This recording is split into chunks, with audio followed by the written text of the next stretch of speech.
అని చెప్పి కొట్లాడి తెలంగాణ తెచ్చుకున్న తర్వాత ఒక్క పెన్ స్ట్రోక్ తోటి 2 లక్షల ఉద్యోగాలు ఇస్తానని చెప్పినటువంటి కేసీఆర్ 10 సంవత్సరాలు అయినా కూడా ఆ ఉద్యోగాలు ఇవ్వలేకపోయిండు.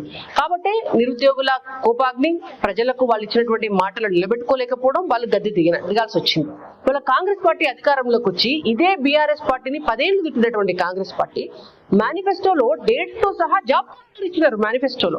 మేనిఫెస్టోలో జాబ్ క్యాలెండర్ పెట్టడం చేతనైనటువంటి వాళ్ళు ఒక పార్టీగా ఇవాళ ప్రభుత్వంగా ఒక జాబ్ క్యాలెండర్ ఇవ్వడానికి మీకు ఎందుకు చేతనైతే లేదు అనేటువంటిది మేము అడుగుతున్నాం.